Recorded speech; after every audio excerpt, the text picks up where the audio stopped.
In the Arabian Gulf, a warship's radar lights up. A swarm of drones is inbound, low, fast, and cheap. This time, not one missile will be fired.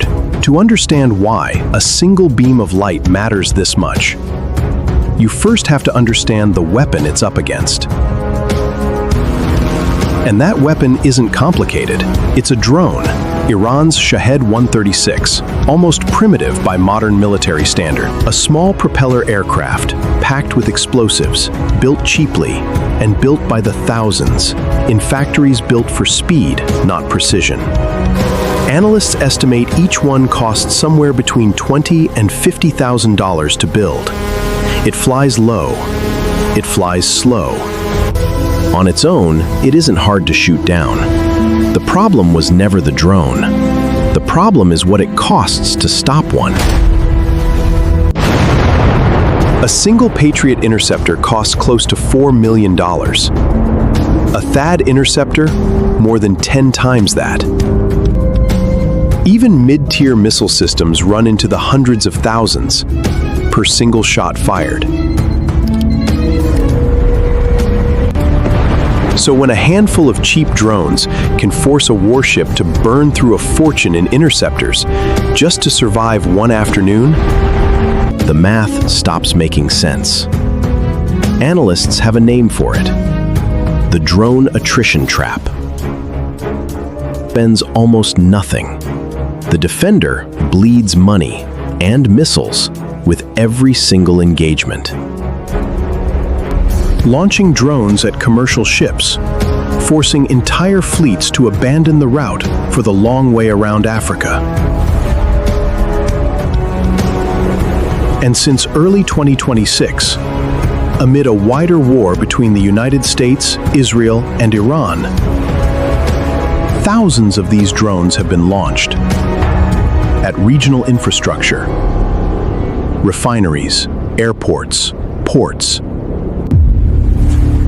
This isn't theory. Since 2023, Iran-backed Houthi forces have used this exact playbook in the Red Sea, testing the limits of the most expensive defense networks on Earth.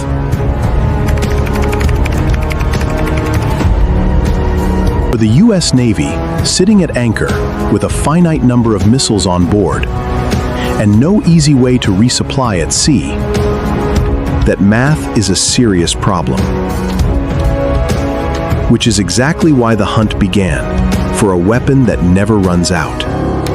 The answer the Navy quietly tested for years is a weapon with no bullets and, in theory, no bottom to its magazine. A high-energy laser. In August 2022, the destroyer USS Preble became the first Navy warship ever equipped with one for real operational use. A 60-plus kilowatt weapon called Helios, built by Lockheed Martin, designed to plug directly into the ship's existing combat system. Using the same radars, the same fire control data that already track incoming threats. This isn't a bolt-on gadget. It's a weapon built into the way the Navy already fights. Helios can do two very different jobs. At lower power, it can dazzle an enemy drone's optical sensors, blinding it without destroying it.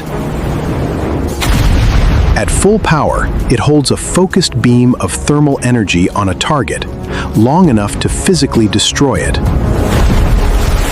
In 2024, Preble quietly made history, its first confirmed drone kill using Helios, disclosed in a Pentagon report in January 2025. Impressive. But one target, under test conditions, is a long way from a real drone swarm. Then came the test that changed everything. A demonstration at sea in 2025, later confirmed publicly in 2026.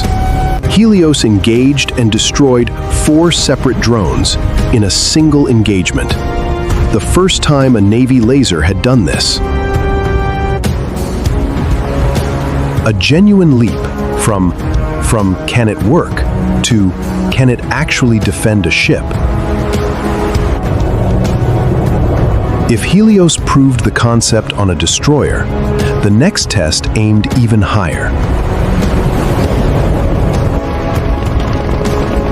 Could a laser protect the most valuable ships in the fleet without months of expensive shipyard work?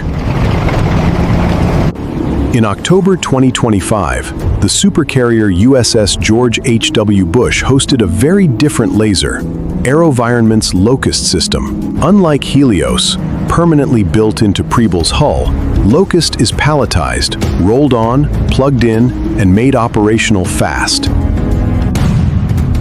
During the live-fire demonstration, the system tracked, engaged, and neutralized multiple drone targets, one after another. The timing wasn't an accident. That same period saw 3 U.S. aircraft carriers operating together in the Middle East. An extraordinary show of force. Over 200 aircraft and roughly 15,000 personnel in one region. A laser that could be rolled onto any of those ships instead of waiting years for permanent installation wasn't a luxury. It was an urgent, fleet-wide answer to a threat that wasn't waiting for anyone. It's easy to be skeptical when a defense contractor calls its own product a game changer. But look at the economics, and the phrase starts to earn its place. A missile interceptor is single-use.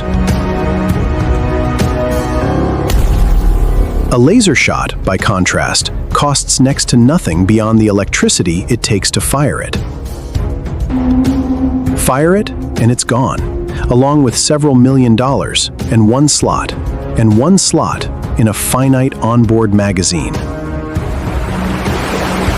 The one resource a warship facing a drone swarm can't otherwise buy more of once it's out at sea. That changes the entire equation. The drones stay cheap, but now shooting them down is cheap too.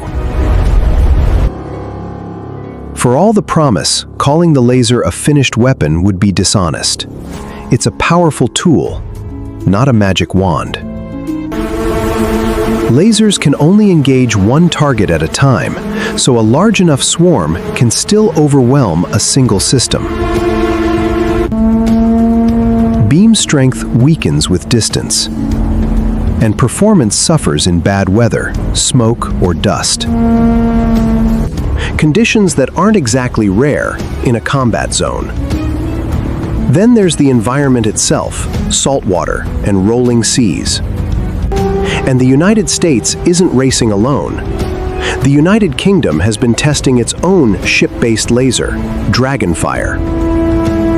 Ukraine, forced by years of drone attacks to innovate on a shoestring budget, has built its own directed energy programs. For now, lasers are best understood as one more layer in a much larger shield, not a full replacement. None of this is happening in a vacuum. Since February 2026, deep conflict has emerged between the United States, Israel, and Iran. A conflict that has repeatedly threatened shipping through the Strait of Hormuz and the Red Sea. Iran's response has leaned heavily on exactly the weapon this story is about: waves of cheap drones. Forcing the United States and its partners to spend enormous sums, defending against enormously cheap attackers. The serious cooling infrastructure a high-energy laser needs just to keep functioning at all. That's the real pressure sitting behind every laser test in this video. This isn't an experiment run for its own sake. It's a technology being rushed to the fleet because ships are, right now, facing the exact threat it was built to counter. For over a century, naval warfare was measured in tonnage, range, and firepower.